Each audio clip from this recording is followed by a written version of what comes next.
It's pretty amazing. So even though in the wild they may see their parents hunting, they don't need to be trained, because what at least last year named Halo, it was named by one of the families of a fallen soldier, and we have had several reports on that bird because of the patagial marker that we put on its wing. It's been seen up in the Lake Erie area of New York State, Ohio, and several people have photographed it over this past year. We just got another report just a few days ago about it, and it's doing very well. Obviously, you know, it's survived all that time. So the purpose of the wing tagging is so that when our birds leave our state, which they almost always do, as soon as they're released at our hack tower, they may hang around the area for a few days to a few weeks, but eventually they head out of state, and most of ours seem to go north up through New York State, Michigan, you know, those kind of, there must be some kind of a migratory route that they pick up on, and because many of ours will end up in the Lake Erie area. Let's see. So the banding is a U.S. Fish and Wildlife Service band. It's an aluminum band, and we put it on the right leg of the bird, and that's more of an identification. I mean, people can see that it's banded if they have binoculars and they know that that bird was banded, but they really can't make out the numbers on the band. So it's more of a thing that if the bird dies, we can immediately identify, you know, where that bird came from. If the patagial tag, the wing tag, ends up falling off, and sometimes those tags will stay on for years. We can't rely totally on the tags, but the tags do allow us to get a lot of feedback from wherever our birds might be in other states, because it's you know, it's right there, and it's bright colors. So, and it has a number and a letter on it that brings, you know, identifies the bird being released in East Tennessee by the American Eagle Foundation. And then the transmitter is, we put that on the middle tail feather, and some of you may have seen all this in a video that we put out last year with our 3 youngsters from last year. But the transmitter is put on the middle tail feather, and that feather will fall off in at least a year. And but it's just to track the eaglets in the general area after we release them. It's because once we release them, we actually go out there every day. We have staff tracking them, and once we can no longer pick up a signal, because you can only, with a radio transmitter, it's only within a couple miles that you can pick up the signal. Once the signal can no longer be picked up, we assume that they left the area and they're on their own. But oftentimes, if we can pick up a signal right after an eagle release, sometimes we'll find the eaglet, you know, maybe floating in the water. That doesn't happen very often, but we can find it and go help it out, bring it back to the hack tower, let it dry out, and let it have another try. Because they may see a bunch of lily pads on the water, and it may look like a real firm thing to land on, you know, and then they land on the lily pads and they find out that you know, it's not a solid ground, it's water, and so they have to kind of swim to shore and we may find them on the shoreline. That's probably only happened a few times in all the years we've been releasing eagles on Douglas Lake, and we released, I believe, about 105 eaglets on Douglas Lake and 330 eaglets statewide since the early 80s. So, and there's been other parties involved in releasing those other birds, like the state of Tennessee and some other cooperators. So, let's see. So those are Biodex questions. I hope that was thorough enough for you, Christine. Eagle spotter, and I don't know your name, Eagle spotter, but how was the nest constructed? This nest for Liberty and, for Independence and Franklin, me and Rob built it, and we spent a couple days on it. This year there's actually a substructure underneath it, but we built it out of sticks as far as the way you see it on the cam today. So let's see. What he said was it tied, glued, or another way to the tree? It looks so sturdy. Well, it is very sturdy because I can sit in that nest, which I did when I was building it. And so it is very sturdy. It's kind of bolted to the tree, and it's got supports underneath it that are bolted to the tree. So it'll probably last for a little while. So, okay, birds of prey, birds o' prey. Karen, how deep is the nest? Well, probably, and I built the front side higher this year so that maybe I could leave the eaglets in the nest a little bit longer, so because they won't be able to look over down below on the Dollywood Park. And sorry for using my hands so much, but I'm Italian. Part of me is Italian, and I use my hands. So.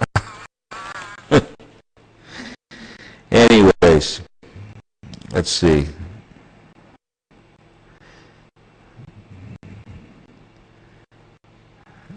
I'm interested in their mating behavior and pick a mate. Well, like I said, most of the birds in pick a mate aren't pair bonded, so there's,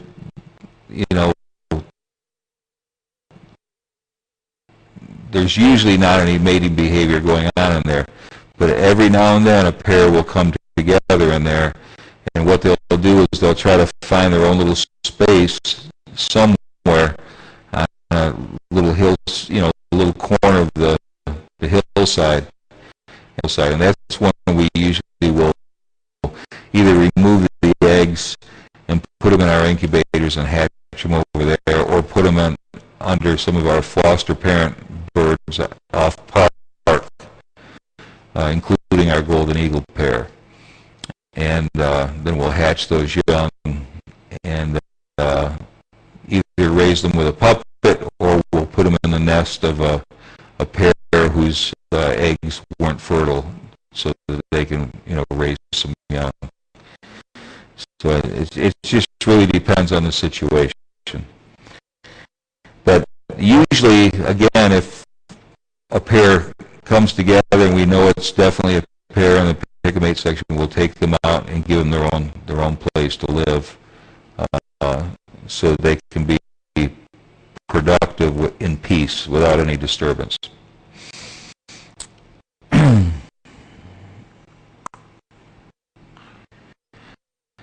Iguana, 1951. Pat. See, I don't have a nest in front of me, but I could maybe draw a picture.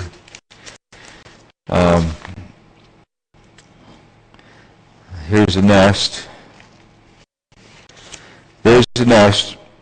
The PTZ cam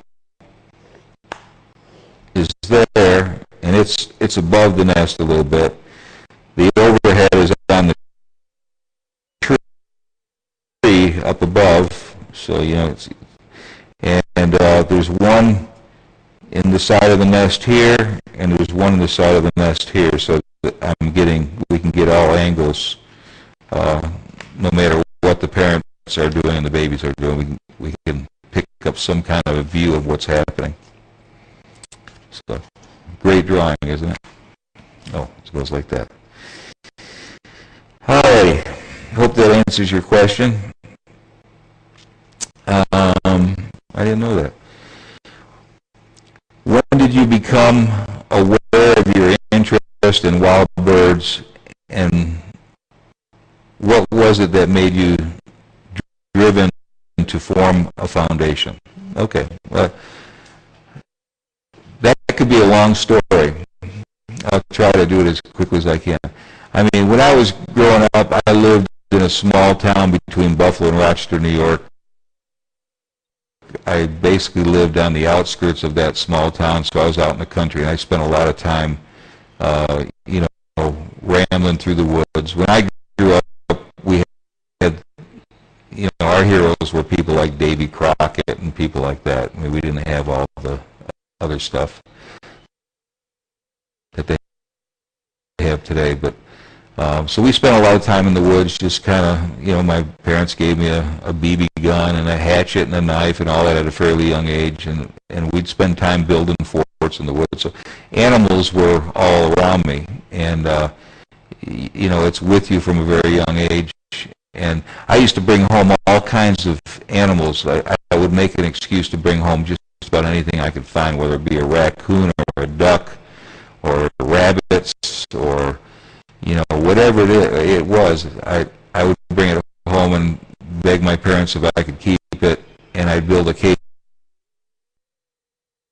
for it. I built all my own cages, and you know, pigeons, all kinds of stuff. I mean, but that started at a young age. I always wanted to be a veterinarian from the time that I was a little kid, is going back as far as I can remember. Then when I got out of high school, I ended up going into the military for a little while. I kind of lost sight of that dream because it was the Vietnam era and a lot of, well, I can't go into all of that stuff. But when I got out, I decided to go to film school. And I thought, wow, maybe I should be a wildlife cinematographer. And the veterinarian thing just kind of was put on the back burner. So I went to film school in California and moved to Nashville to work on movies and TV shows and things, mostly related to country music. But when I was doing that, doing production work in Nashville, I saw an AP photo in the Tennessean newspaper in the mid-'80s, and the photo depicted 24 eagles that had been shot in the Dakotas and by poachers. And when I saw that photograph, it was a very stark photo. It had 24 eagles laying side by side in this photograph, this AP photo. And I'm going to myself, who the heck would ever shoot one of these beautiful birds? I wasn't involved in eagle protection. I love birds of prey. In fact, one time when I was camping when I was younger, it was a winter day that I was camping out, and I woke up in the morning. This huge eagle flew right over as I was looking up, right into a tree nearby me. And I thought it was so awesome. But going back to the photograph, immediately I called up the Tennessee Wildlife Resources Agency, which was our state wildlife agency. I had never called them before for anything. I just thought a lot of these wildlife people were taking care of all this, and I couldn't figure out why people were shooting eagles. So I got on the phone and I said, I need to talk to the guy that knows the most about eagles in the state of Tennessee.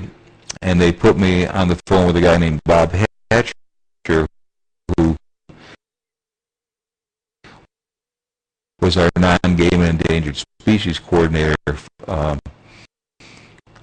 many years in Tennessee, and he actually started the Eagle Recovery Program since retired many years ago, and he works for the foundation and answers a lot of the emails on the internet for us from our website.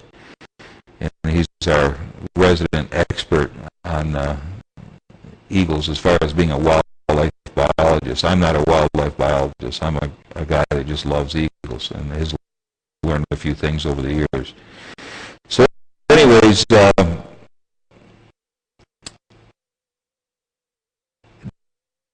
during that conversation with Bob, I learned that eagles were an endangered species and that there was very little money available to keep state and federal private eagle recovery programs going, because the eagle still was in the early stages of trying to make a recovery.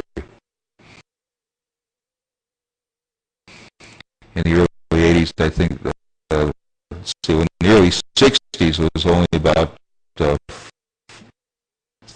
300 or 400 nests in the lower 48 states.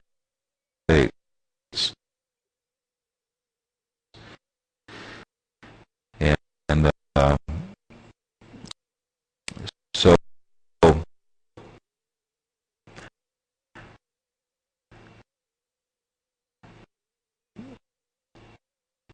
when Bob told me that, I said, well, I want to volunteer, I want to help out. So I studied and learning about hacking and eagles, and then God just gave me this vision in '85 that I should form a foundation, or actually it was '84, form a foundation, which I founded it off my kitchen table, and I basically did all the early work for the foundation out of Kinko's copies in Nashville. You know, I was always in there putting things together, sending letters to corporations, trying to get some money for the state of Tennessee's Eagle program. And I wrote hundreds of letters during that period, and I got a lot of letters back. You know, sorry, but we've got our own cause, and it's a great cause, but we can't help. But one year I did, in '85, I got a very large corporation involved that did a national point of sale promotion in all the states, and we raised a bunch of money, and I state, federal, and private projects around the country, and we ended up giving grants out to all these eagle recovery projects at that time in 1985. We did it in '85, '86, and '87. So I founded the Eagle Foundation off my kitchen table in '85, and gradually I made the first donation to it, and I spent, I think the first, it probably had to be the first 8 or 9 years, I just volunteered. Pretty much it was a passion. You know, I just wanted to see it grow.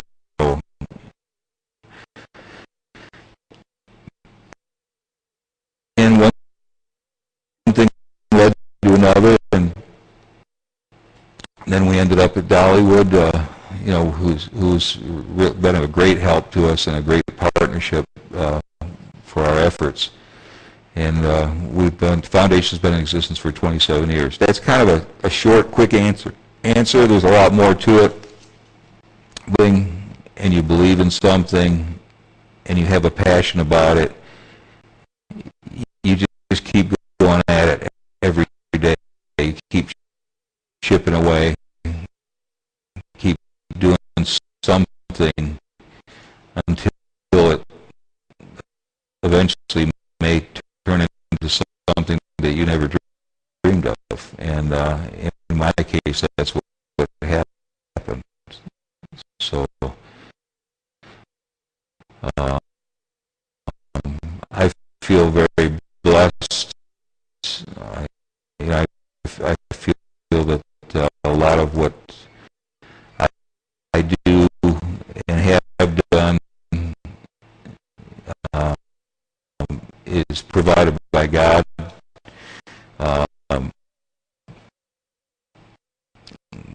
I've got great staff members that obviously do a lot of the work behind the scenes, and too many names to mention, but we've got about 15 staff members, part-time, and we care for about 80 birds. But in addition to our educational work coast to coast, where we travel with Challenger, and we do a lot of school programs in our state with our birds, and I believe that we've contributed to the recovery of birds of prey in the state of Tennessee and elsewhere, with not only our eagle release programs, but the rehabilitation program that we do, taking an injured and orphaned raptors and trying to put them back into the wild. So, which was the case with this eaglet this morning that we released. It just happened to have problems once it fledged from the nest in Chattanooga, and it was turned over to us to get it feeling strong again, feeding it up a little, and then of course it's had a second chance at a life in the wild, and hopefully it'll do well. That's a long answer. Sorry for taking up too much time on that. How am I doing on time here? Boy, I bet you I've used up all my time already. 45 minutes? Oh, okay. All right, well, I'll stay on. Let's see.